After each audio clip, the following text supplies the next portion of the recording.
Hey, what's up, family? What's up, family? What's up, family? I'm coming to you on a different day than my usual podcast broadcast because there's an important conversation that we need to have tonight. And I think it's important to have these conversations when they come up um, because, we got to be relevant and we got to deal with these issues as they arise and as people are talking about them. So I will say this again toward the end, but I do still plan on going having the broadcast tomorrow as well, Tuesday at 8 o'clock p.m. Central, where I will be doing a response video to someone who responded to kind of the second part of my last broadcast, to someone who responded to my Hardly Initiated podcast. And so that'll be tomorrow night at 8 o'clock p.m. But tonight, obviously, unless you've been hiding under a rock today, in the Black church particularly, there's been a lot of conversation about this public shaming that took place yesterday at a church service. And I think that it's interesting the different ways that people are responding and reacting. I think it's very good that the conversations are being had. But I'll be honest and say that I'm challenged in a number of ways and on a number of sides with some of the things that I have been hearing. And so I thought, why not hop on and just kind of have a candid conversation about it, because these are real issues affecting real people. So there was this church in Virginia, True Vine Apostolic Church of Christ, that is in Hampton, Virginia. And in that church, the pastor, I think is it a bishop or just pastor? Anyway, Terry Jackson. I don't know everything about this particular church. I don't know anything about it, actually. But during their worship service, he had a woman come up to the front, a young woman who's pregnant out of wedlock, and come up to the front to apologize for her out of wedlock pregnancy. Now, there have been a lot of conversations about the nature of that. What it signifies for the church. And one of the big things that I was tripping off of, if you will, is just like some of the people were responding like it's the first time they've ever heard of this. And I'm like, this has been happening for generations. I was raised Pentecostal and it happened in, my church. So, well, the bishop's daughter didn't have to, but everybody else did. But I was like, so this is not new, but everybody's not churched. Everybody wasn't raised in certain environments in church. And so for some people, it may be new. And so I thought that it was important to hop on and have this conversation. So I am going to be inviting on, as my conversation partner this evening, my husband, Elder Damion Parks-Weekly, who's going to just come on and just share, his perspective and thoughts on this issue, because the reality is people have been experiencing this. Like I said, in my church, it happened when I was growing up. But in conversation with Damion, he didn't experience that for a while. So Damion, tell us about your experience with seeing this as you were growing up, or lack of experience with seeing it. Right. So good evening to everyone tuning in, and hoping that you all are having a great evening. For those of us who are kind of in the Midwest, I hope that you all are braving or not having too much cabin fever, as we are all indoors, mostly locked in from the snow and ice and what have you. So pray our deliverance from that in a minute, because I know some of us need to get out. But I also wanted to say that I was sharing with Overseer earlier, this is not everyone's experience. It's not everyone's Black church experience either. In that I grew up in the Baptist church, but that never happened during my time. I heard other friends say what was going on in their churches, but I'd never experienced that. I really thought in the very beginning that it was a joke, or that they were just lying to me, that this was until my best friend in high school. She was pregnant our last year. And and the school didn't even didn't take her out. Her family did. She belongs to a ministry family. And some of you who watch it may know who I'm talking about, but I won't use a name. Not my place, but I have to use an example because that was my first real interaction with understanding it. And when she explained to me, that she had to apologize for it, I didn't understand the apology part. If she felt like she needed to apologize to God for sinning, then okay. About how old were y'all at this time? we're in high school. We're our senior year of high school. So what is that? 16, 17? 17, 18, yeah. And I was just I couldn't wrap my head around that. Like I really just did not get it. I didn't get it. I really didn't get that. So it was a hard pill for me to swallow. She didn't like officially. She graduated, but she had to do school from at home at that point, and she didn't get to walk the stage with us and any of those things. I really missed her from that, but the whole thing of the fact and then we all knew who the baby's father was. They did eventually end up getting married and what have you, but I really think that had to happen under the pressure of the church. But I don't know that, but I can't say they're no longer together, but I felt like that was the pressure of the church. I also felt like where was he? He was like in that situation, he was nowhere to be found. Like nobody asked him. And I felt like this young lady from this True Vine Church in Virginia, where's the dude? Where is old boy? Where is baby daddy? Where is the other half of this life that is forming?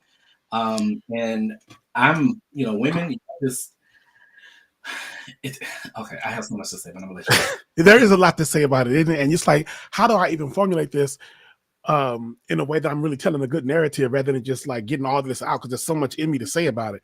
Because that what you brought up, where's the guy, that really does highlight the misogyny that we see in the church. And we did an episode a few weeks ago about misogyny in the church. And I think that it's important for us to realize that we do not treat women the same way that we treat men in the church. Men are generally not going to put up with that. They'll tell you to go to hell. But women have been conditioned to accept discipline and to accept all kinds of mistreatment at the church and from the church because she's been perceived as less than for so long. And so, yeah, I think that we have to have honest conversations about the misogyny that we see, the fact that that part of this judgment against the woman is because, it's not even about the sin for some people. That's one of the reasons why maybe the man is not there. Part of it is misogyny. Part of it is that I don't even care that y'all had sex. I just care that I see it. Mm-hmm. And the sight part is that the woman is carrying the baby so we can see her baby bump, right? Mm-hmm. And so it's like, I don't even care about what you're doing and don't do. I just don't want to be accosted. It's like how when LGBT people are simply living their lives in the open and people feel like, well, you just throwing up your sexuality in my face. No, I'm kind of just existing. And I'm out here having dinner. I'm out here shopping. I'm just existing, and I'm no longer hiding myself. But you feel like I'm accosting you with my sexuality. I'm really not. And I think that it's the same thing. We see women and we see that baby bump and we feel accosted by her sin. We need to have a whole conversation, not tonight, about what sin really is. But anyway, but feeling accosted by it because we can see it. So I think that there's this hypocrisy associated with not, am I really concerned about your soul? Because if I'm really concerned about your soul, both of y'all will be up here. And it ain't even about being concerned. It's about, because that's a whole other story. But like you said, wanting to say so much at one time. But if that was really my concern and this was the route that I wanted to take, then both of y'all would be up here, not just the woman. But really it's about, I don't care about women, first of all. And number two, I see the evidence of your crime in your baby bump. And so you need to come up here and apologize to everybody. But the other part of this, and this is what frustrated me, is okay, fine. Where was the man? Okay, cool. That's a good question. But a better question isn't where is the man? The better question is, why is anybody up here? Because the truth is, man, woman, anybody else, you don't owe any damn body an apology for anything that you have done that may be perceived to be, understood to be a sin. If I commit a sin, I don't owe anybody an apology for that unless somebody was directly affected by what it was that I did. Did I harm them in my doing of it? If I slapped you, then yeah, I owe you an apology. But the church, I owe my apology to God about what things I have done that I believe I was wrong about. But the church, if anything, the church should be the one apologizing to people for the harm it has caused to people, because less than people causing the church harm, it's been the church causing people harm. But we don't see them apologizing to anybody for the things that they have done. And so, yeah, I just it rubbed me wrong on a number of levels. One of the other levels, and I don't want to monopolize the conversation. One of the other levels was I see a lot of people who are also justifying the action. It's not so much justifying, but minimizing. That's a better word, because they acknowledge that it was wrong, but they're like, but I mean, hey, if you were raised in this kind of environment, then it's nothing new. That doesn't make it okay. So your mama been getting slapped by your daddy ever since you were born, and you 16 years old. And so, well, I don't know why she's tripping off of it now. You've been being slapped 16 years. Really though? That makes it all right? And so, yeah, I don't think that if anything, it shows that how long it's been happening has desensitized us to how harmful it is and how toxic it is and how traumatic it is. And we need to do some self-reflection to ask ourselves, why is this not affecting me the way that it should be? Because I have been seeing it so long and ignoring it so long and tolerating it so long, it no longer even bothers me. How does that relate to some of the other forms of church hurt that you are witnessing and observing and turning a blind eye to because you've been desensitized to it? And I think that's the bigger part, is that a lot of people have been desensitized. If you grew up apostolic Pentecostal, and then in some Baptist churches I know of, that it has happened before.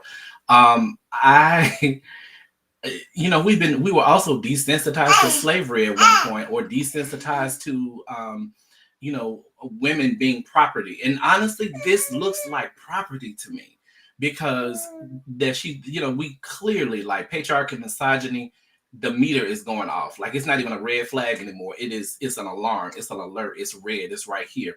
And so the outrage truly comes from a lot of people who either grew up in those denominations that do this. They either grew up and realized and came to their own understanding that this was not right and okay. And then there are some people this is brand new to. They've never heard of it before. This is their first time viewing it. So yeah, they're a little outraged, about it. And I am glad that the outrage is here. So, because granted, guess what? The sad part of this is this happened somewhere else in the country the same day that it happened to that young lady. It just was not, it didn't go viral. It just wasn't put out there like this. And so many things are being exposed about the church. People keep screaming about the church is the devil is coming after the church. No, the church is finally getting what it's supposed to get.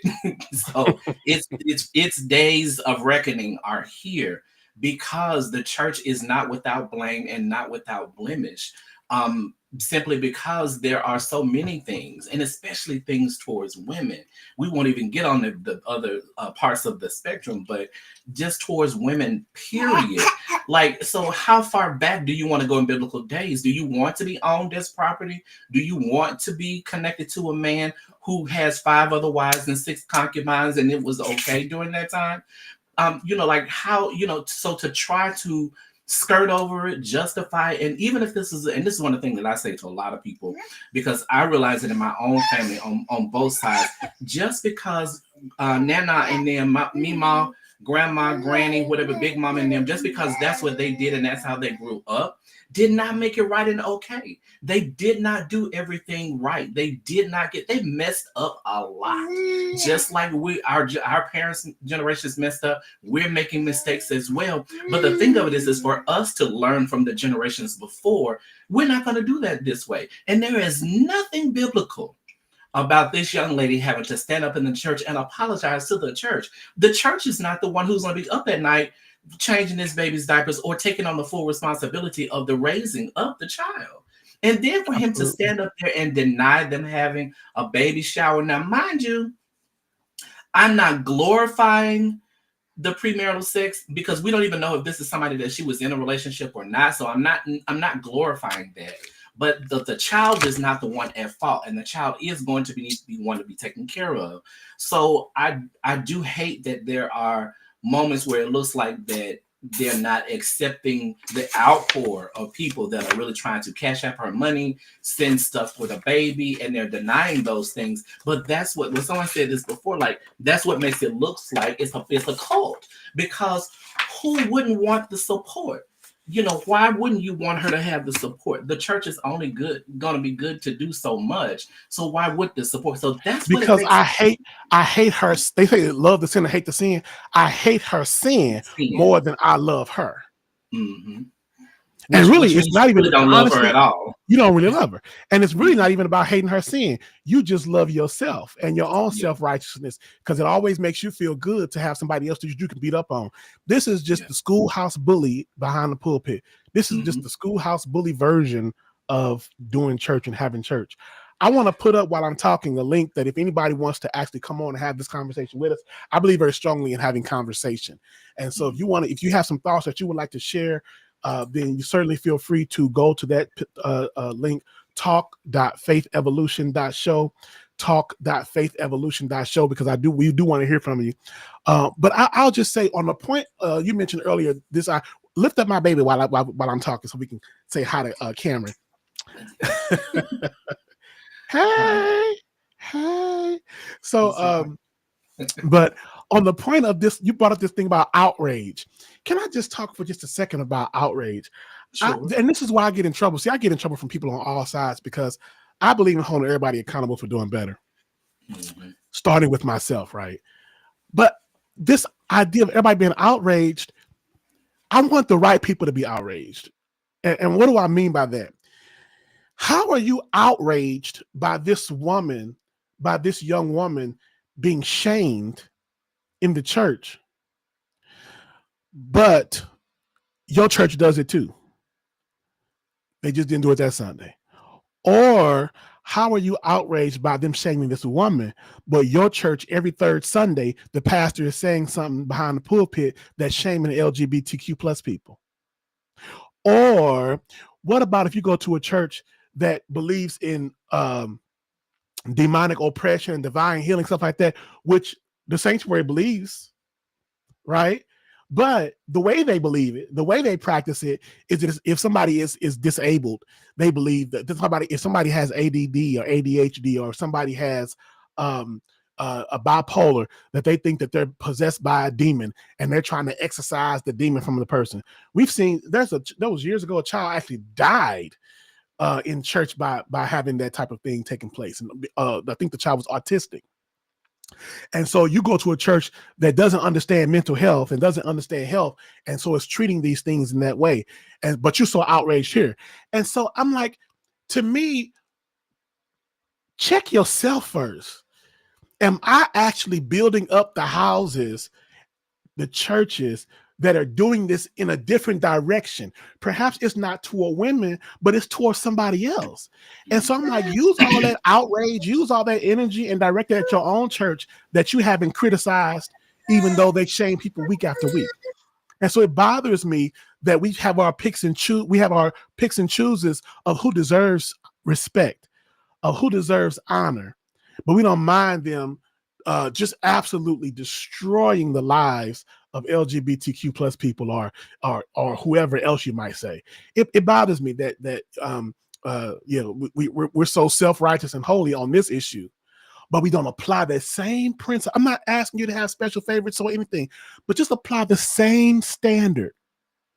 Everybody deserves respect. Everybody deserves love. But our church thinks that being gay is a sin. Okay, you also thought that premarital sex was a sin. So It doesn't change the fact that the outrage that you have over here should be over here too. Right. Because according to you, both of them are sin, right? And so that you can't back up out of it. You can't wiggle out of it by talking about how you think that homosexuality is a sin. Because even in this situation, they think it's a sin to have premarital sex. And so, yeah, I'm tired of hypocrisy in the church. And I think that's the thing. Go ahead. The thing that bothers me is I really don't have a problem with, and this I said this, and I was supposed to go into this year not really commenting on other people's things, even when I had something to say, but I couldn't help this. That's the prophetic ministry. You have to comment. I know. Oh gosh. Okay. I really don't have a problem with, like, and I'm not one of those people that's out here that's trying to change people's beliefs.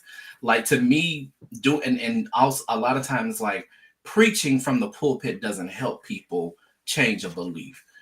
These are things that you have to have someone in person in a personal connection with to help understand why your belief is triggering, traumatic, wrong in today's society, misled, misguided, toxic. Church hurt. It takes more than just preaching a sermon from that, from the pulpit.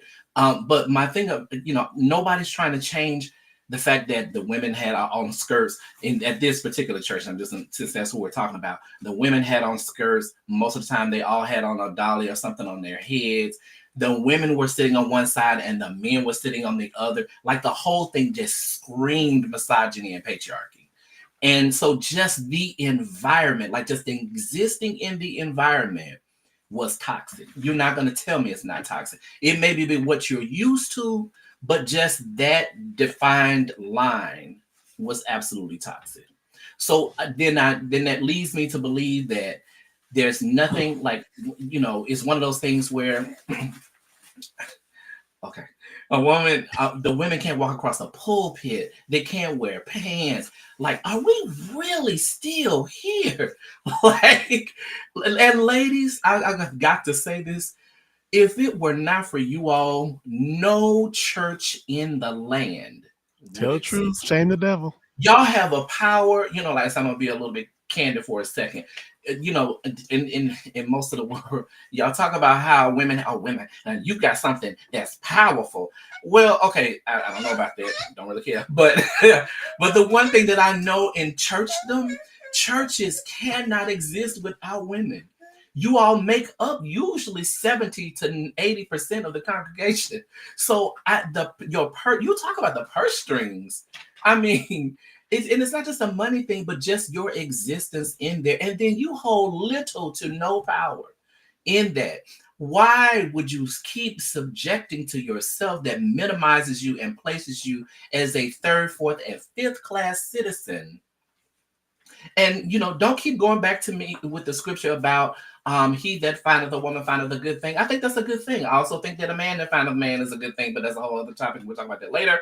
But I also understand that if it's your household's belief and thought process and mechanics that the male in the house is the head of the household, that's not my problem. That's not even the problem. It is how the woman is viewed and respected in that same household. And I think it should be less than the man is the head and more a matter of he's the head just because my personality is to be submissive, is to, I'm the more passive person. And that's perfectly fine. But it should be on the basis of your personality, not on the basis of your genitalia. Not because your church told you that that's the way that it should be. Right. I don't know if you remember this. We did this conference back in Arizona a couple of years ago. Oh gosh, what's the name of it? We went to Phoenix about 3 years ago. Anyway, Reformation project. Reformation. And so one of the things that we talked about was how, in our relationship or in most of our LGBT relationships, that it's not, we try not to take on these, it's not good to try to take on a role, a male or a female role or a passive or dominant role.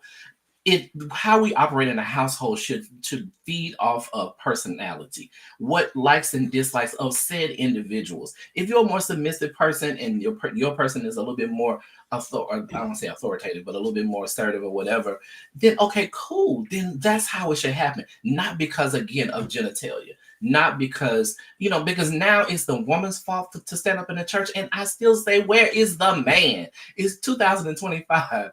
Somebody's going to find him. Social media is going to find out who the father is. And unfortunately, they're going to get them. Now, I'll tell you all the time, people talk about the gay mafia and this mafia and the black mafia and that mafia.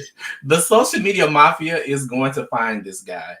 But the truth is, he may not even attend that church. So where would he be? May not.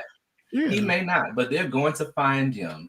And I think it would be for his best to just, you need to have your day in court just like she did. Like honestly, I don't think so. It's not his fault that they dragged her up to the front. If he belongs to her church, it is his fault. He had to. If he belongs to her church, then that's different, right? Yeah. But we can't make assumptions. I don't know anything about this girl. I don't know anything about the church. I don't know anything. Girl, I don't know about this young woman. I don't know anything about the church. So there's obviously a lot of assumptions that we're making on our part, but I'm like, I just want to move past the time when anybody's being brought up to the front of the church. Because if I Absolutely. get brought up to the front of the church, I'm probably gonna cuss somebody out. Oh, See, I know you I have am. to understand that this happened. So I'm gonna pull the veil back and share something. This happened to my mother in the church that I grew up in. Now, she wasn't brought to the front of the church for premarital sex or for being pregnant out of wedlock. It was something else. But the idea of having to come up to the front and apologize to people, and my my mother is like, she kind of, you wonder where I got my attitude from. She kind of, she don't mean no harm sometimes, but when she gets worked up, it's kind of hard for her to hide it. And so when she finished saying what she said, "Now I hope y'all are happy now," and handed the mic back over to the bishop and walked off. But it's like, but just the fact that it happened at all. And of course, nowadays, she's liberated from that whole way of, so it would never happen again. But just being in that environment, and that's all we accept certain treatments because that's all we know. And so people say, well, if she there, then that she chose to be there. She chose to submit to that house. Yeah, but it's kind of like saying, well, if the slave is still a slave, why didn't he run away? So we're not going to condemn slavery because the slave chose not to run away from the master. Yeah.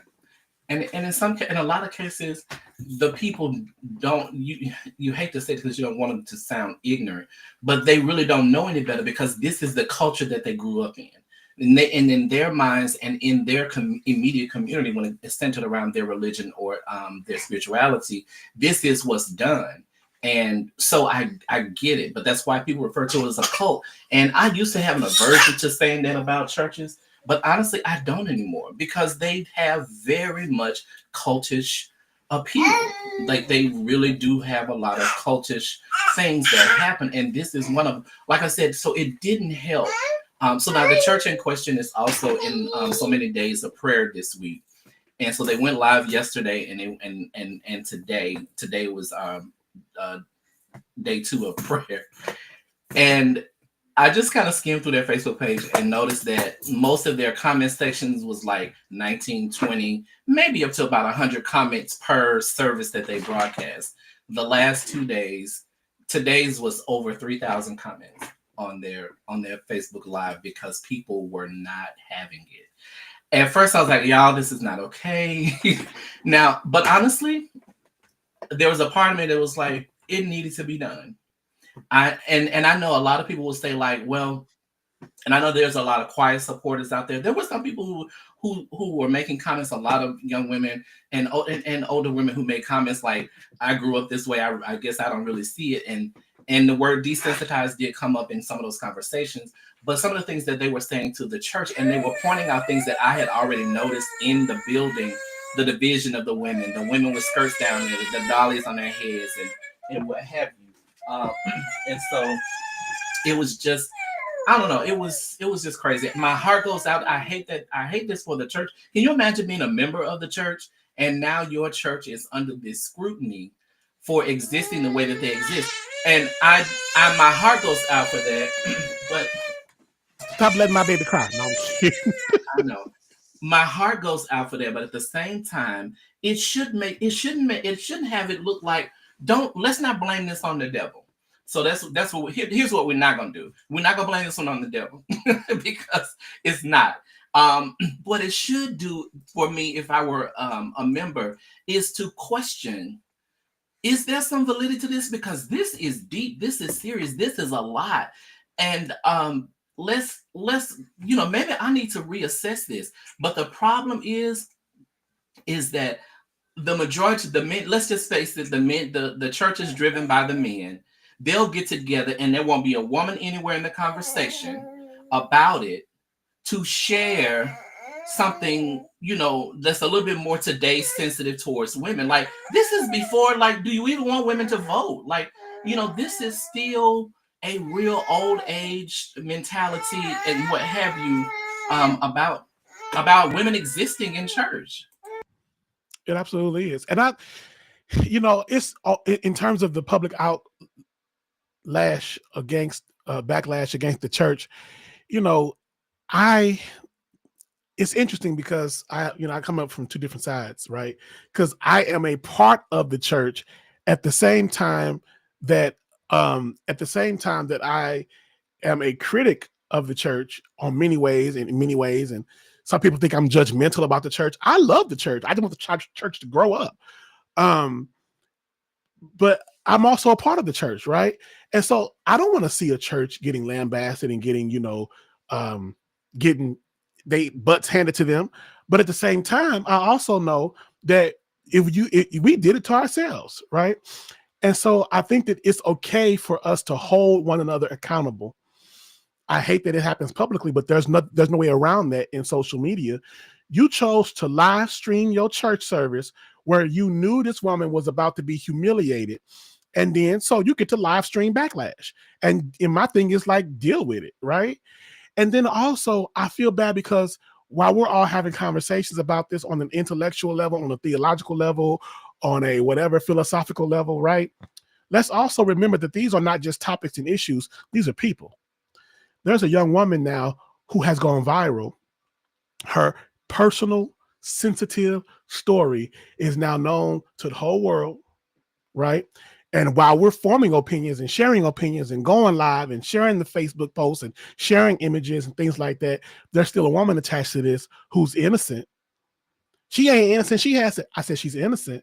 She's innocent of what's happening to her, right? And so, and then that me mentioned earlier, then there's this guy that's probably gonna get drugged into it, and get drugged, and now he gonna get drugged for something the church did, right? And so we have to remember that there are human beings who are suffering now doubly. They're already suffering before the humiliation itself, but now they're suffering because of the backlash from it and the virality of what's going on. And so it's very difficult. So perhaps by letting them have it now, that church, perhaps it'll make churches rethink this so that it'll be like you say, a cautionary tale that will prevent churches from doing it. And see, I'm also seeing people start to say, this is why churches should stop going live. No, go live. Let us see what's really going on. The answer is not to go live and just bring your toxicity into secret. Mm-hmm. The answer is to reevaluate how you're being the church and to stop being a doggone toxic church. All right. Let's just not go live no more. No, full change. Right. So we can't redo the channels while live, can we? Because we're missing my Facebook page. You've got my YouTube on there, and there's a lot of conversation on my page that I wanted to highlight. You can't add again. Let's see. We should be on your Facebook page. According to Thing, is streaming on your Facebook page. It didn't. And if it's showing on your Facebook page, that means it is streaming to your Facebook page. I know it, but the questions are not coming up in the relay. Restream. In the chat, yeah. I'm not sure why. Okay. You want to read some of the comments? I don't know why, because it is streaming to your page. Yeah. In fact, let's just move them to the other screen. So one of the comments, I'm not sure where it was. We don't want to stop at Pastor Dion and start back over. Good point, though. So we're not sure if we even stop it. Is it going to still fix the problem? Yes. But now, one of the comments that Pastor Dion did say is that people don't want to believe that church hurt is real, and that is true. It still blows my mind. Now, I think there's two parts for that people don't want to believe is real, because a lot of them don't want to accept the fact that they themselves were hurt. And so they was like, well, church hurt is not real. And there are those who have convinced them that church hurt is not real, because you should just toughen it up. I saw something earlier today, like people need to just learn how to laugh it off and move on, or get a thick skin. That's the most ignorant thing. That's horrible. It is horrible. But again, it's sometimes it's people who didn't experience it, or there were people who caused it, or it's people who really are delusional to the hurt that they went through, or that's their way of trying to deal with it. One of the other comments was, hey, Chris. One of the other comments was, hold on, I really wanted to read that one. What's wrong? Y'all may have to go over to Pastor Romel's page and comment there so I can see you. But let's see. Yeah, that way, if you do comment that way, then we can make sure that because my comments are coming through. I don't know why Yeah. the ones on Damien's page isn't, but there's a link I just posted to his page, to my page, where you can come over and share your comment if you want it to be seen on the broadcast. Yeah, it's on several of our pages, Pastor D. So that stop it to the stop it to the churches that are being toxic. Right, exactly. Say what now?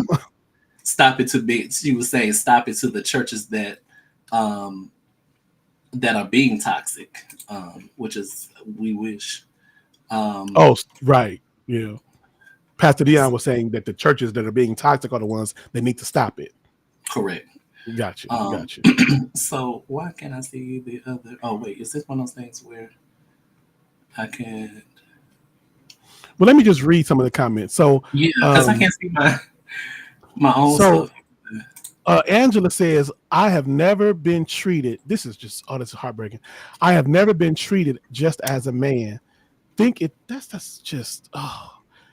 they judge a woman, judge man too, but they never make them come before the church because at the end of the day, it took two people, a man and a woman. Absolutely.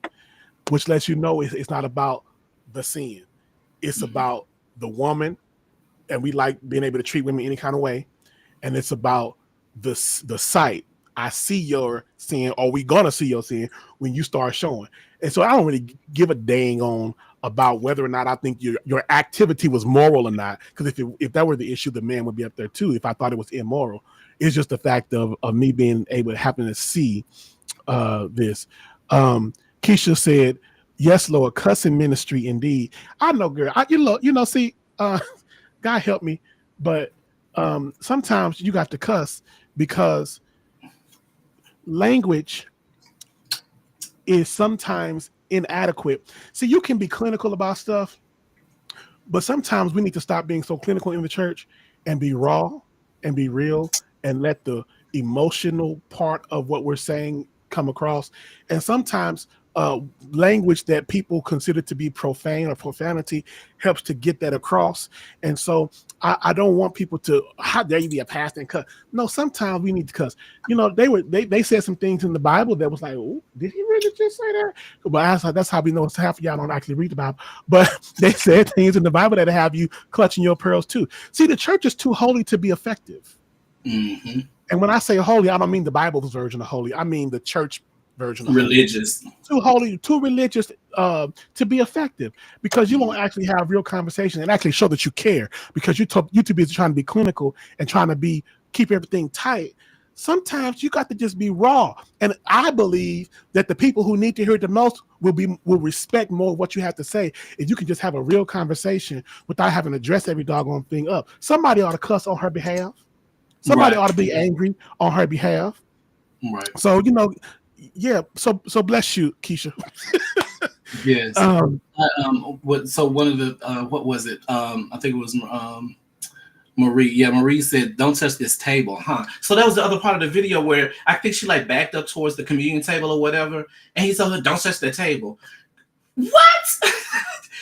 I didn't even watch the whole. Oh God! So you hadn't seen the whole video? I couldn't watch. Oh, it's horrible. And that was the other toxic piece that I meant to mention. Like, right. So it's like she couldn't even touch the table, the communion table standing down front of it.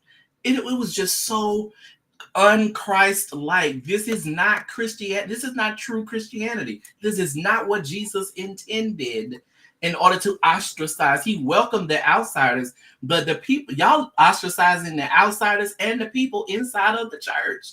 Like, I just still don't know this. And I saw earlier, I think my mommy's still watching. Mommy, I got to tell this. I said it before anyway. Like, the toxic mentality of things in the church, one of them is the women can't enter the pulpit at all, period. The fact in 2025 that that's still a thing is so toxic. So now in order to serve the pastor a glass of water, you got to walk up to the choir loft and lean over the wall to put a glass of water down on the side table for him. when it's Women's Day or there's other women speakers or whatever, of course, that and it's not, and it's a lot of churches like the women can't even get up and say anything other than read the announcements, and sing a part of a, it's not praise teams, it's what you call it, devotion. Mm-hmm. So that's all women do, and cook in the kitchen, have the babies in wedlock, what have you. But guess what? They'll move past this. She's gonna bring that baby to the church, and if it's a young woman or even a young man, this child is going to be scrutinized by the same way that her mother was in this toxic church environment. Yeah, and you think, and so you think she did. You went. Your volume went. Did your volume cut? Oh no, you didn't. I thought you were still okay. I'm sorry. I was looking at a different screen where it's still back a few seconds. But so let me not even say that. So Ray commented and said, as a teen who was also a minister of music, I had a pastor tell me not to settle down with one of the young women in the choir, but to give them all hope so that we could keep a big choir. Right? We don't care about the people. We just using you and using your gift and using your big, because it's all about making the church do good and look good. And I'm just so tired of people who are operating in leadership. First of all, stop calling yourself a pastor if you don't know what the hell pastoral ministry is about. See, that's one of the reasons that it irritates me that we treat ministry the way that we treat it in tradition, with people who don't know what ministry is all about. So fivefold: apostle, prophet, evangelist, pastor, and teacher. Most people don't know what the differences between those are. They think a teacher is the person who gets up every Sunday and preaches. They think the pastor is the person who gets up every Sunday and preaches and runs the church organization. No, go back. The teacher is the Sunday school teacher. Very true. Very true. And the pastor is the one who preaches every Sunday morning and then runs the church organizationally. The prophet is the one who gets behind the pulpit and says, "Thus saith the Lord." If you believe in prophecy at all, because a lot of people still think, especially in more mainstream black church and Methodist churches, they believe that the prophets died off back in the biblical times. Same thing for apostles, right? Are there any apostles at all? And if there are apostles, their only job is to plant churches. You don't have to be a church planting apostle to still have apostolic gift.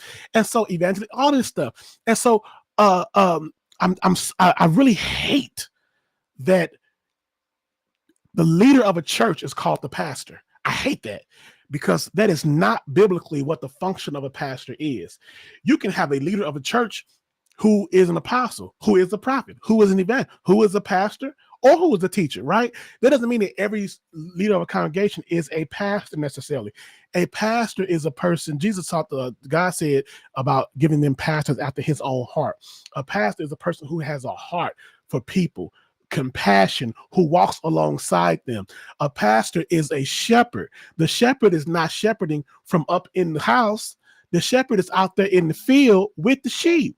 He's leading them beside the still waters. He's leading them in the paths, right? He's leading them. He's out there with the sheep, getting dirty with the sheep, going through life, walking alongside the sheep. The pastor is the one who is experiencing life with the congregation. The pastor is the one who is the counselor, the confidant. Yet how many of our pastors have even a semester of any type of counseling, even have a book on their bookshelf about counseling, about providing some type of spiritual care to the people of God? How many pastors have any history, books, formal education at all about life coaching or providing some type of being able to be an encouragement to people, a drive, a cheerleader to help people to thrive and to live their best lives, right? Walking alongside people in their time of suffering and bereavement and challenge. It's not just leading a congregation. And so I'm so tired of churches calling their pastor, their leader, a pastor. And I want y'all to know, I know people say it out of church tradition and out of respect, but if I could just say it publicly, don't call me pastor. That is not my gift. And I am thankful that I am finally able to say that publicly, right? Because there was a long time I couldn't acknowledge that, because I'm like, I was still wrestling with this. I know that's not me, but that's all that we know of for a leader of a congregation. Yet I know I'm called to lead the congregation, so I don't know what else to call myself. But when I was looking at the biblical function of a pastor, I'm like, but that's not really me, right? And so I know I have finally been able to embrace the fact that my gifts, as far as fivefold are concerned, is teacher and apostolic ministry.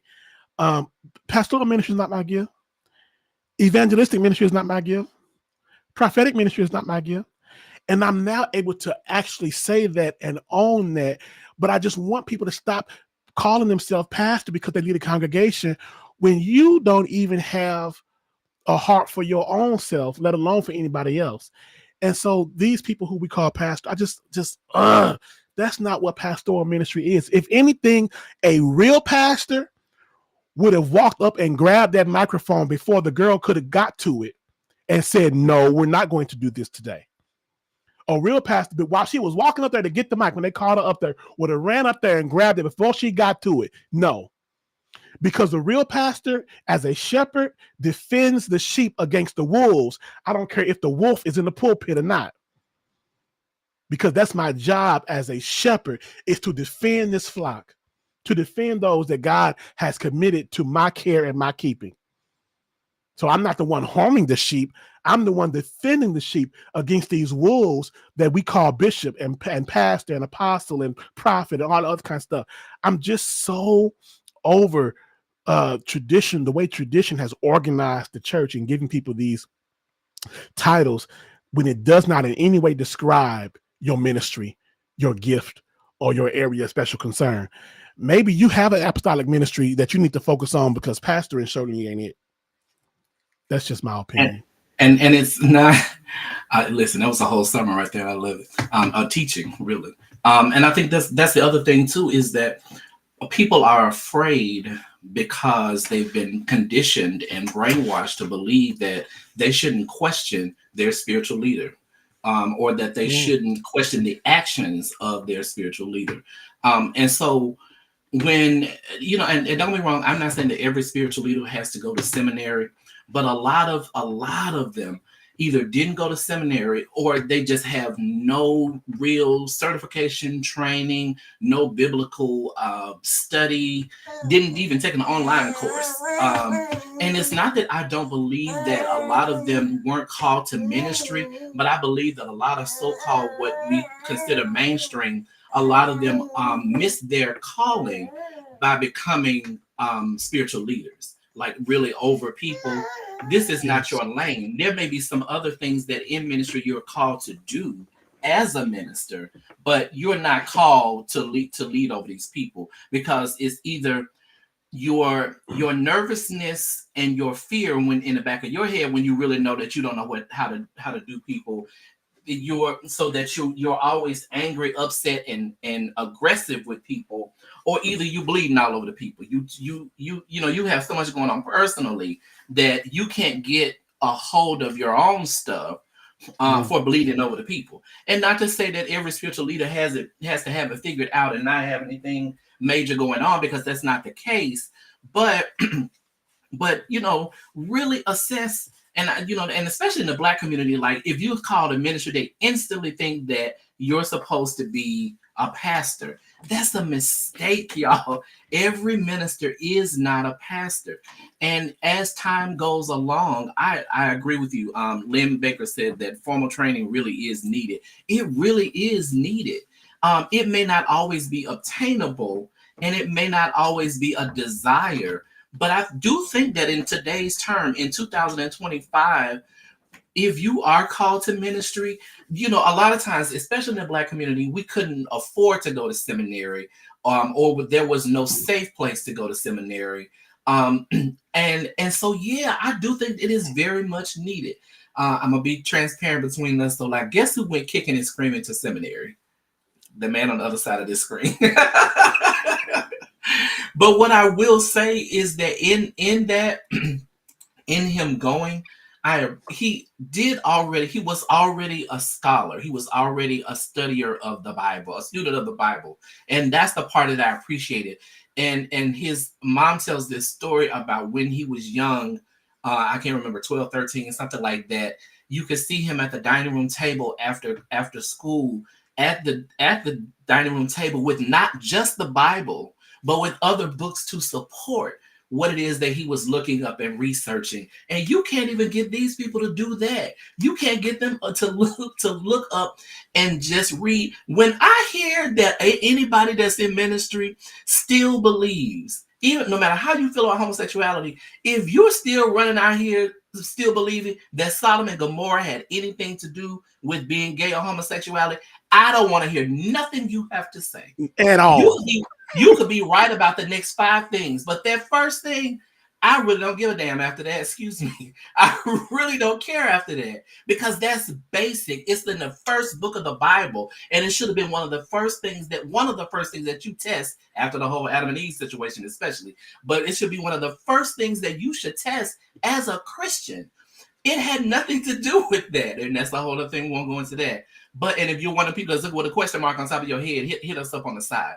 But so I don't want to hear anything that you have to say about a woman becoming pregnant in the church, and your thoughts behind it. And then you all are following. I say you all because unfortunately there's somebody on the call now. Now you want to lay this on me, okay? Unfortunately, there's somebody on the live now who's watching. You're in a toxic church.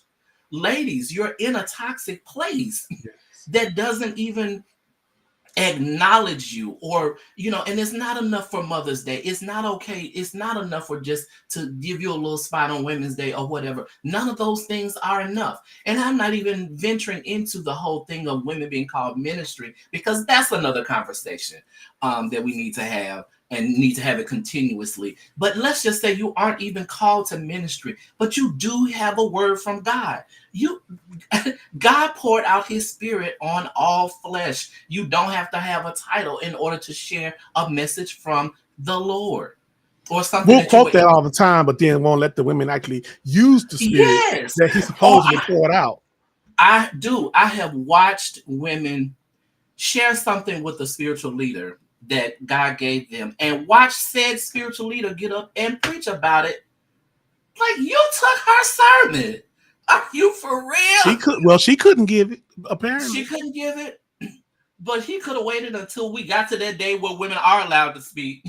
You could have got to that day and said, I do not understand. Again, I said this earlier. You all make every church. Y'all make up every church. I don't feel like there's any denomination, especially under Christianity, that women don't make up 70+% of the church.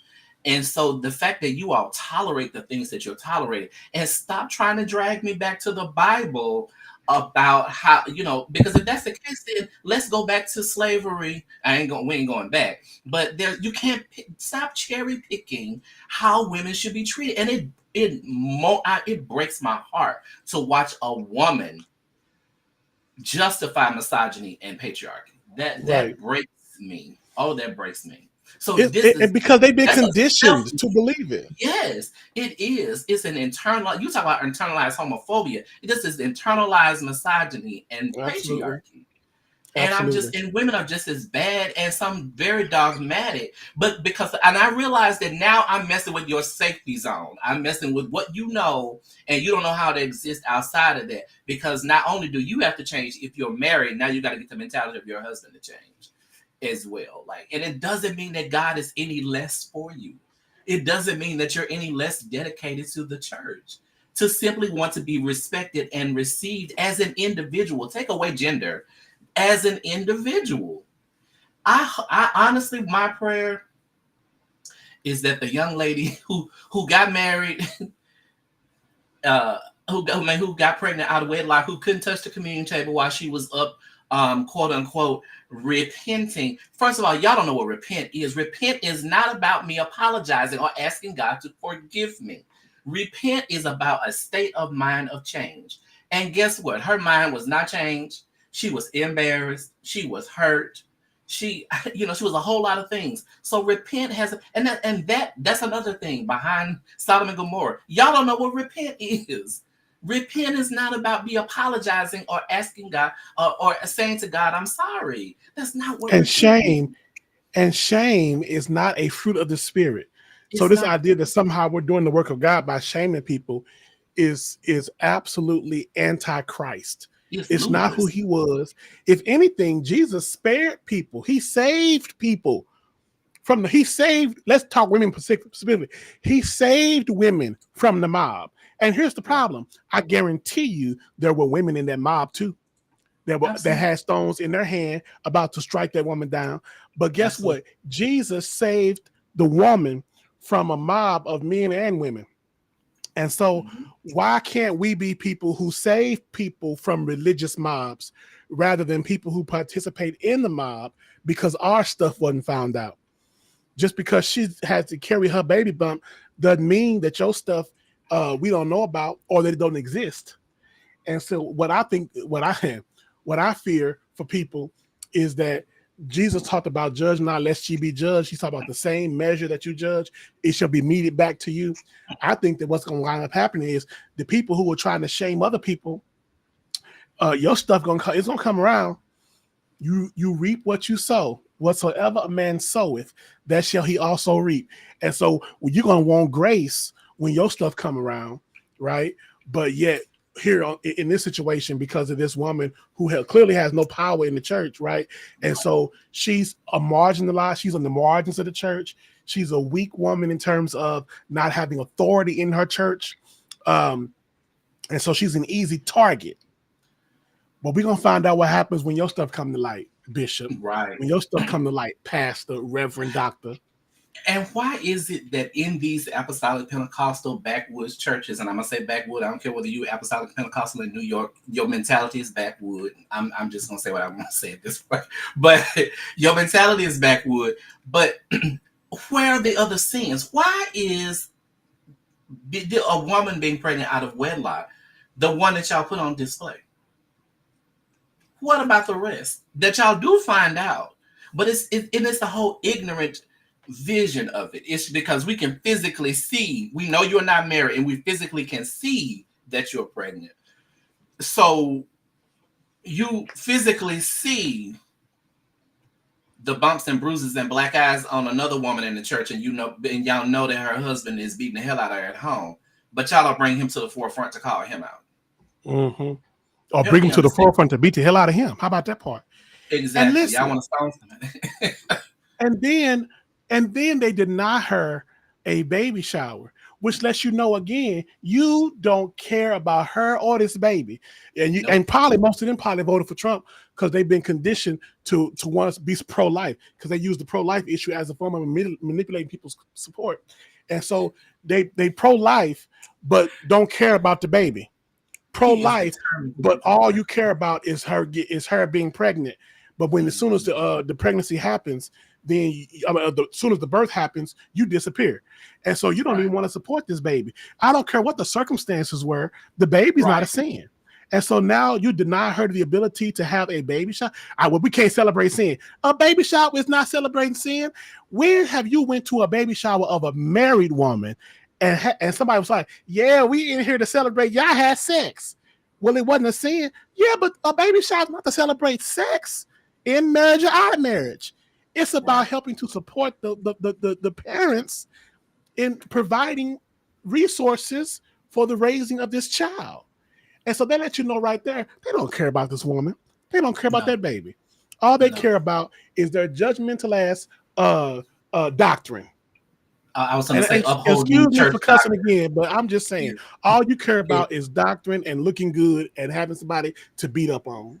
and I was going to say all it is about upholding a church doctrine that was man-made, not biblically based at all. And that's the other thing. Like you can't put since for all the Bible thumpers, you can't even point out where in the Bible where this is justified biblically. It's not.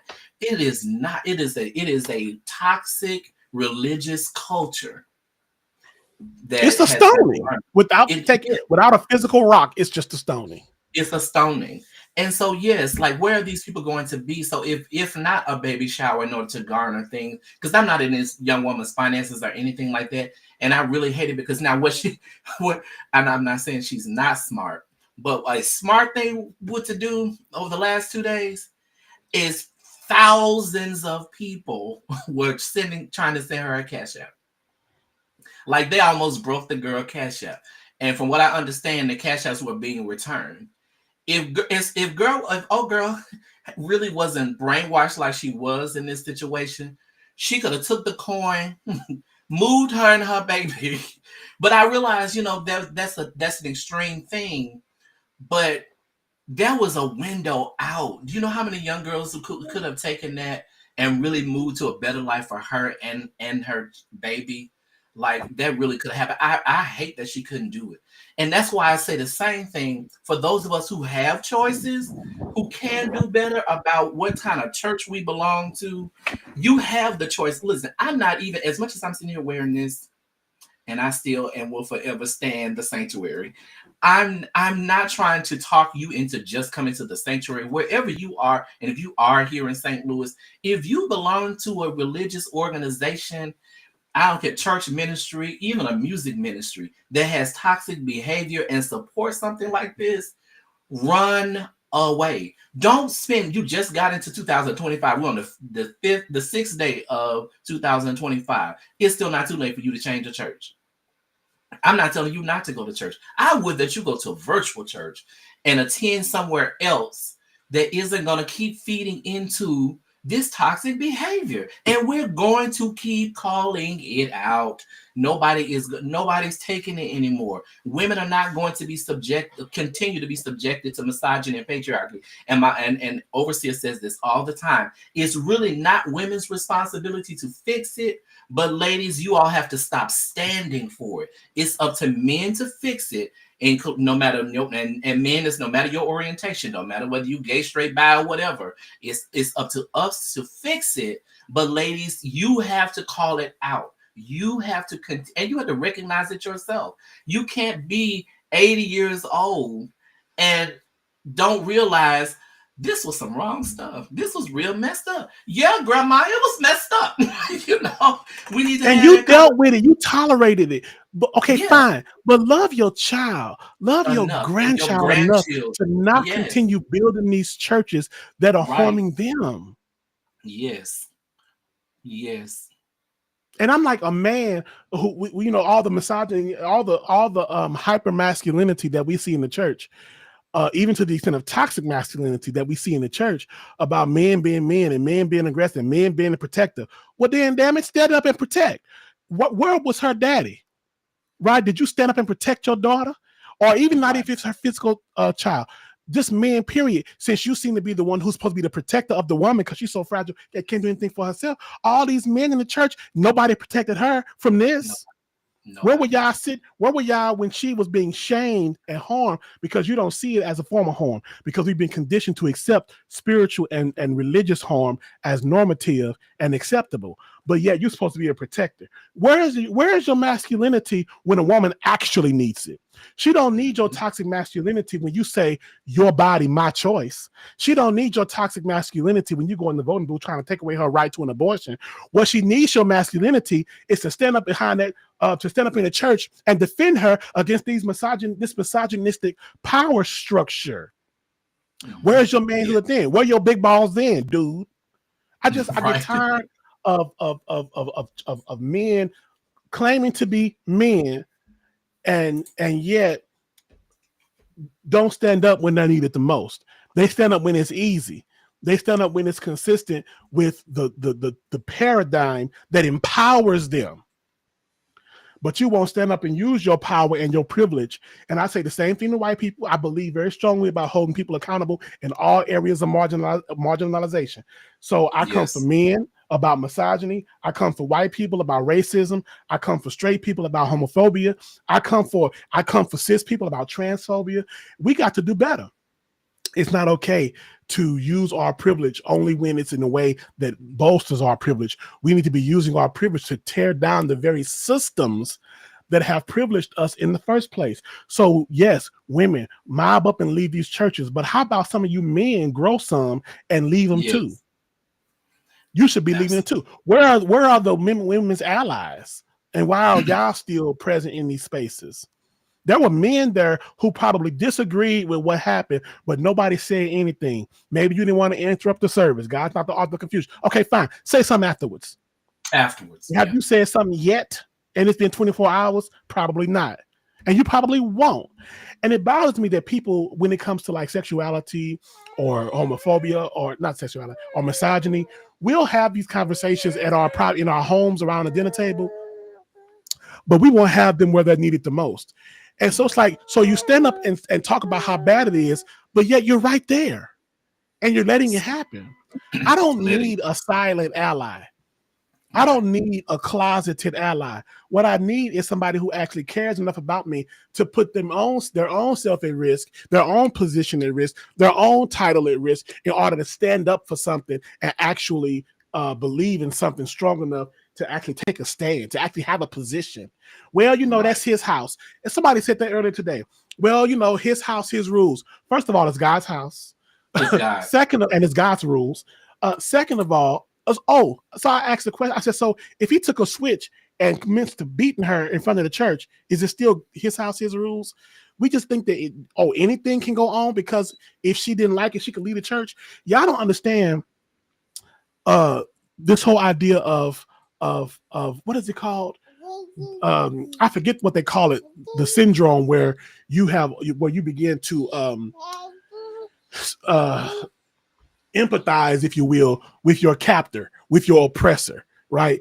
We see a lot of time with pick-me's in like the Black community in terms of race, but it happens in this situation too. And so you don't understand what it's like to be a marginalized, oppressed person, where sometimes you actually become a defender of the ones who are oppressing you. And so somebody needs to be able to stand up, even if the person being oppressed is not opposing their oppression. We still know just in principle it's still wrong, and somebody needs to say something about it. We need to be able to actually stand for something. And unfortunately, a lot of us don't stand for anything unless it's consistent with the majority. If it's not, if it's going against the majority, we don't say anything because we care more about our position than we do about standing up for what's right. Which, by the way, is a reason that a lot of affirming pastors are still pastoring non-affirming churches. How you believe in your own heart that God affirms people, but yet you won't preach it or teach it or advocate for it. You're a closeted affirmer. You're not a closeted ally. You're not an ally at all. At all. Yeah, and I hate that because and honestly, I could probably name 5 off the bat, and it's like I appreciate you in your support of me individually. So like I get a lot of, especially back home from where I'm from, some in ministry, some not, will inbox me. Stockholm. I'm sorry, I didn't mean to cut you off, but Stockholm syndrome. That's what it's called. Thank you. I was going to Google it. I was like, I know what he's talking about. But what I can't do, what bothers me is you'll inbox the individual in support of them, but you won't say anything to us out front of everybody else. Like if I make a post or whatever, like when we had Cameron and for us, when we got Cam or whatever, oh, that's so amazing. People were making all these comments on the post. And then I had like 4 or 5 individuals who sent me an inbox message to congratulate me, but wouldn't even like the pictures of the baby or whatever. Like, so you can't even like, it's a kid. It's a newborn. You can't even like a picture in support of a child because I'm the gay boy, I'm married to a man, whatever. So in this case too, there are those who will sit on a pew. And like you said, there's some people that sat at her church and knew, and I believe that I want to believe that there are some younger men in the church who were very uncomfortable with that, not because it's a woman thing, but because they knew that it was wrong. I really want to believe that. I want to go through and read some of the comments because I can tell, like my friend, hey friend, is on fire. But some of the comments that she made, like she just watched the video. She said, what you're not going to do is tell me I can't have a shower for my baby or my grandbaby. Absolutely. Who is your friend? You ain't talking about who your friend is. I'm sorry. Minister Lady Lee out of Kansas City, Missouri, with Whosoever Community of Faith. Hi, friend. But I can understand it. Like, you're not going to tell me what to do at my house. And let's be honest, they're going to do, and while we're talking about behind the scenes thing, there's some women in the church who are subjected to it themselves, or either they've seen it before, they're going to sly away, get something for the mother to support, because they have to mentally and emotionally put themselves in that position. You couldn't be a woman with a womb, or even if you don't have a womb, you couldn't be a woman and not feel some level of sympathy and empathy for that young lady. So you're not gonna tell me that they ain't gonna sly away, send her some money, drop a gift off on the sly, So and you it will should give her a private gift or private party, but you still go to the church. still I'm go and sorry. support the church. And my thing of it is, if I could talk to all the women in church, I don't care how long you've been here at the church. They just look like they just, no, that was New Year's. I think, and they also supported the pastor's anniversary or whatever. Yeah, I went all through their Facebook page, but had to get my little research in. Inspect the gadget. But yeah, you know.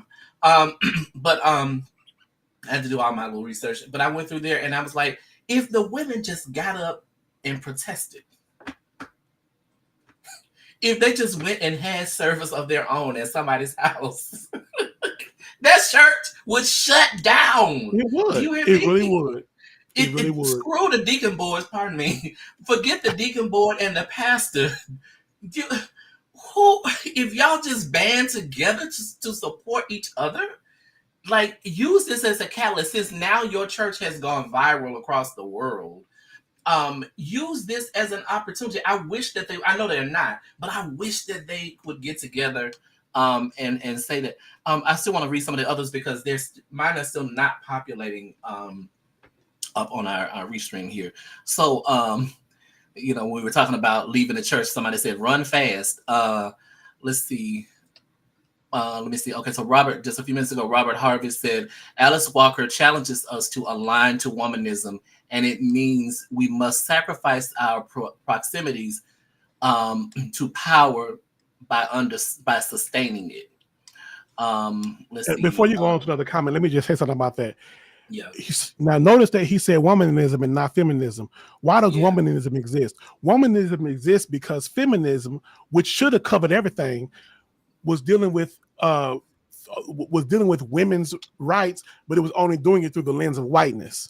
Mm-hmm. And so it recognized the injustice, but it only recognized the injustice through their own lived experience and didn't care to give space for to platform the injustice of other lived experiences of other women. And so there had to be a whole different movement for Black women and women of color, Black women in particular, to deal with issues of misogyny and patriarchy, because even amongst women, there was not a space to deal with the intersectionality between misogyny and race. And this is why it's so important that we understand that as a person in a marginalized community, whether you're LGBTQ, whether you're, let me rephrase that, because there is problems even with the LGB and then the T having issues with each other, right?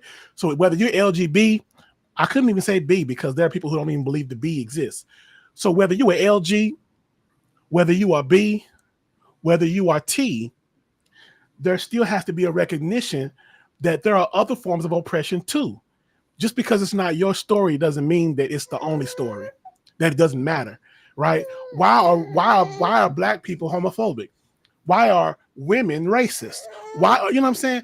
And so we have to be able to understand and use our own experience of oppression as a way of standing in solidarity with other forms of oppression too.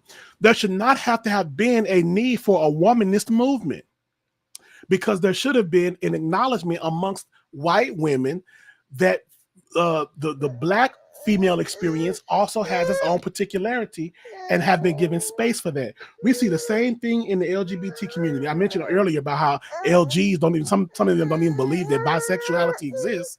And then there are people in the LGBT community who have issues with trans people. And so it's like, where are we not getting this? And why in so many pride exhibitions, why does it have to be a Black pride? Why does it have to be a Latino pride? Why does it have to be an Asian or Asian American pride? Why does it have to be so many different prides segmented by race? Because we miss it.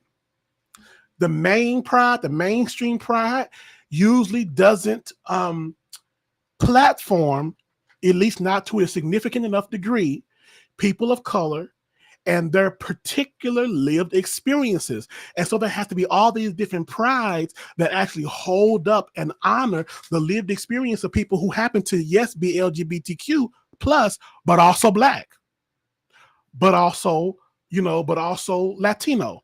And so it's a shame that we can be a part ourselves of a marginalized community without understanding the intersectionality and honoring and respecting that lived experience of other people who don't look like us, even though they're a part of our same marginalized community.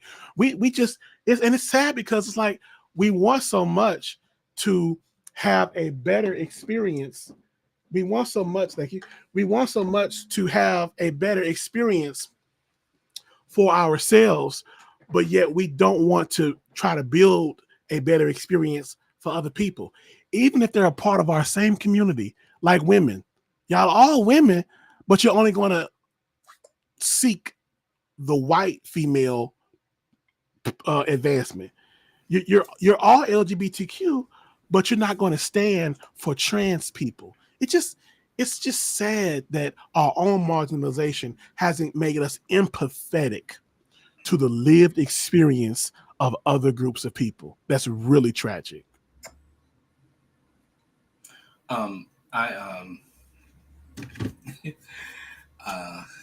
Okay, camera settled down now, y'all. It was bottle time. It actually was past bottle time, and he was telling us this, but but that is a multitasking.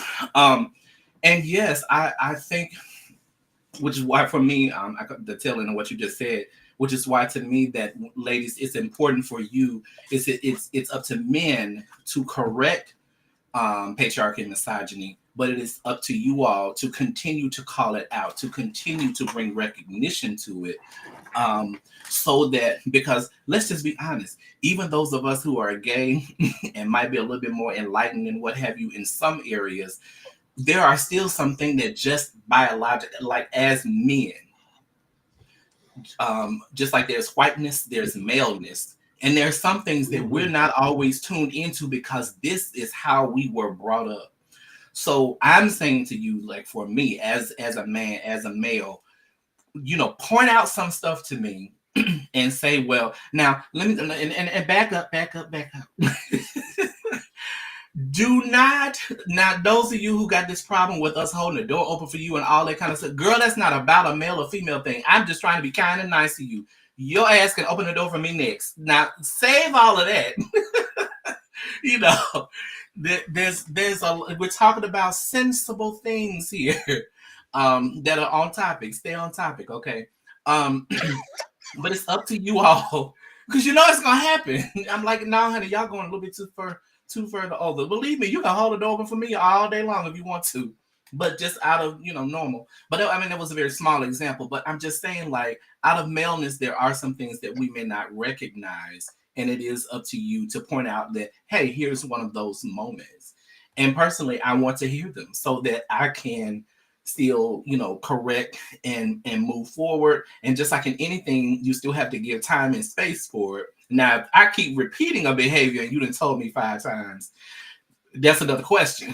That means that he just don't want to change or stop. But give people some time and space for other. Let me read some more of the comments. And I know we might be going back on some of these. Let's see. Crystal Wilson said a few minutes ago, I need to accomplish who is willing to use their privilege to stand up for my rights in spaces where I am not present. That's allyship. Right. Absolutely. Mm-hmm. Absolutely. And let's see. Yeah, I think this was from Minister Lady Lee. She said that they're scared to teach it because they'll lose their position. I do think that is the case in a lot of cases, their position, and in some places they may be sat down in their own church that they preach at or lead or what have you. But this is how I feel like in some of those cases, gosh, I can't believe one of my brothers, Marcus, is basically a virtual member of the church in Chicago. what's his name? Reginald something. What is the church? Y'all know who I'm talking about. He's very good, very dynamic. I really like him. He reads his church for filth in the most Christian-like way when it comes to homosexuality. uh, and you can tell, like, I think they just celebrated like his 11th anniversary or something. It's something recently that that uh oh gosh. Anyway, my point is that we do have some allies. There's another gentleman I just started following him. I can't believe I can't remember their names. Since I saw them right away, I would know. But I do feel like that some of the churches really are trying to make a turn in that they are uplifting women and calling out those church members and pointing out that. And then now some of them still have the teaching that homosexuality is a sin, but they are talking about how people treat the LGBT community, how women are treated. They don't take away, they're not taking away from the fact that they feel like the man should be the head of the household and the last word and all that kind of stuff. I'm kind of like baby steps, y'all. So give the people some baby You can steps. be wrong, but still wrong. You can be wrong in the right spirit. Yeah. Even if you're still wrong, but at least I can respect the fact that your approach is honorable. Yes. And I think that's the thing too with me is that, like what I said earlier, like I'm really not here trying to change your beliefs. I'm really not. Like your core beliefs, I'm not trying to change that, but how we treat people is really where I'm at. Like I'm not out here trying to beat people over the head. I'm not out here. I'm not out here having biblical arguments about scripture and what have you. Now, you can't tell me nothing that I ain't already seen, researched, and learned on or been taught myself to a degree. But I'm also willing to hear someone when we come to the table and have a discussion about misogyny and patriarchy. That's one thing. But you coming to browbeat me with an already made up mind. I ain't trying to hear nothing you got to say. And that's a lot of what a lot of us have to stand up and do in these churches is say, I'm not going to keep subjecting myself, let alone those who come into the line behind me. I'm just not going to keep, we're just not going to keep doing this circle. And we have to break the circle and the cycle because where do we stop? Where do we get off the merry-go-round? I was glad that I got off the merry-go-round, and it's no shade or anything to my two previous churches from back home. I got so much from both. I really did. I really got so much from both. But then there's so many other things that I realized either while I was there or if I really looked back and thought on it some years later, that really was not okay. But I also realized that it was the culture of the church. And guess what? Some things have changed since I've been gone. And yes, you don't get to change mine either. And that's my thing is that we can agree to disagree and still respect each other. I'm just where the level of respect and you not getting in the way of any said individual living their life for themselves. If people really left things to God like they, especially Christians, if Christians really left the things to God like they claim they do, you're interfering with my life at the voting poll or any woman's life at the voting poll wouldn't even be necessary. No, or just walking down the street every day and you just gonna trip me up because you feel like you don't like, you realize that you had you had a baby out of wedlock, or I realize that you're a gay person, or I realize that you're this political affiliation or not. If you trip me up because you don't like it, you're interfering with my space, yet you can't scream at the same time, rights and privileges and things like that for yourself, and then try to hold those up for somebody else. And I feel like this is one of those things that this young lady had a very personal experience in her life. And the pastor, this church, and so many others, because I'm as much backlash, as much anti ism to this there is, that there's some people behind the scenes who have supported this man and supported their church and what just happened with this young lady. They sent donations to the church. Now the church is in this week of prayer or whatever it is, and they were on day 2. And the first thing that they put up there was, welcome to the week of, blah, blah, blah. Here's our cash app for any donations or whatever. And of course, a bunch of people made comments under there. I don't, where is, they call the young lady's name? I can't remember. Where is her cash app? Because we want to support her. We're not supporting y'all. But you know that there are people that did. So you know that there are some people that sent some donations to the church because they stand up and believe that the church was in its right to do so. And I think the pastor didn't help the situation when it came to that communion table. Like that was to me, that was the thing that really sealed the deal about how toxic he is and this church when that communion. And I believe that happened for a reason. I didn't even know that happened. I hadn't even heard that. Yeah. And the scripture says that God hates people who say, don't come near me, for I am holier than you. That's where that whole phrase, holier than thou, comes from. God said those people are a stench to my nostrils. He hates that. And yet you're going to act like this table? And I hear Jesus saying, do you think God cares more about this table than about the people that it's supposed to serve? Just like people say that man was made. He said man was not made for the Sabbath. The Sabbath was made for man. And yet you care more about the Sabbath than you care about the people it was intended to serve in the first place. Right. It's like, how did we get so lost in the church? How did this happen? We let it happen. Part of it because we would not hold the church accountable. So having conversations like this is necessary. Putting people on blast is necessary. We got to do it. We got to do it in order to hold us accountable, because turning a blind eye is so. Christian A. Smith, some of y'all may have heard of him. He wrote, and he said, to anyone publicly defending this, you are the reason the church is in decline. Your behavior is quickly ushering the church to its demise. If we don't speak up and speak out about it, then we become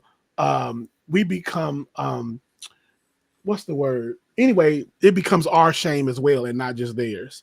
We have got to speak up about it. We have got to speak out about it. And so the conversations are necessary, even though we are frustrated by the fact that we have to have them. Anything else you wanted to say before we wrap up? No, we're an hour and a half. Okay.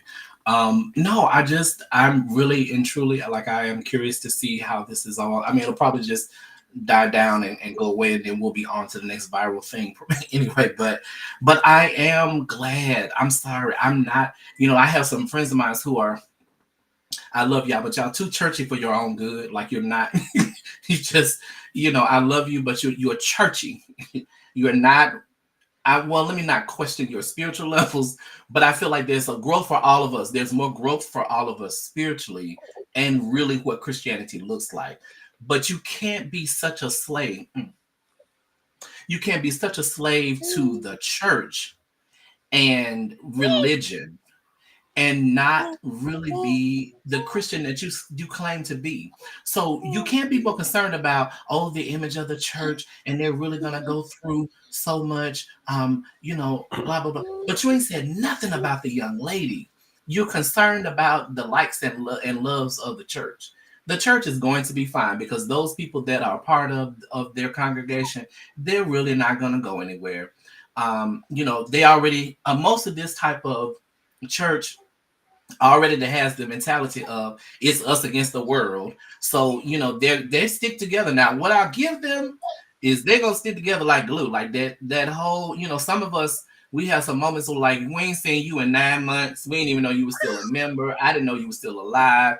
But this type of church, you have to give them the credit for the tenacity of the membership.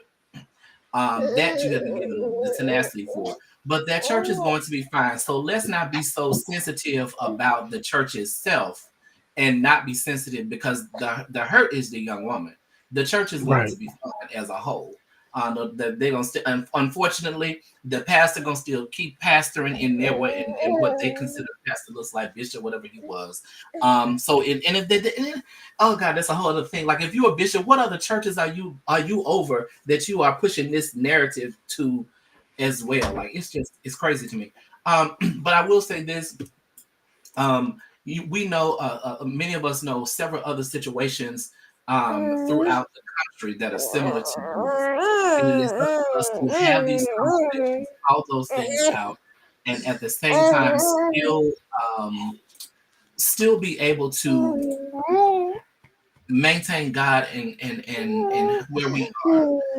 Cameron is telling us that it's time to wrap this up. But these types of conversations, don't let this go. Further this conversation with your friends and your loved ones, because you got somebody in your family that they feel like either it happened to them and they feel like this how it goes, or they have a mentality that it was okay, and it's not. And it's not. Absolutely. All right, y'all. Listen, I am back tomorrow evening for another response video to the conversation that months ago. This will probably be the last one I deal with that. It's not hardly initiated themselves, but it's just a response video that somebody else did, and I wanted to be able to respond to some of the points that they were making. And so that'll be airing tomorrow night at 8 o'clock p.m. I hope that y'all join me for that. And then we're continuing with our interview format the following week. So so please help me to share, get the word out. If you have not subscribed, don't just like the page on Facebook, which is at facebook.com/faith-evolution and the number 7.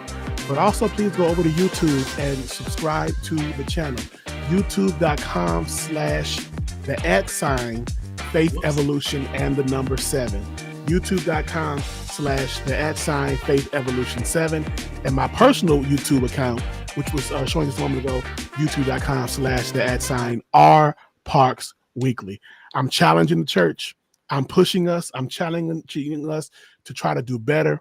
I need your support to help get that word out. Thank you all so much for joining us for this conversation tonight.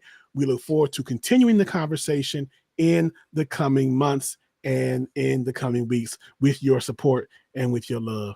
God bless you all so much. Good night. Good night.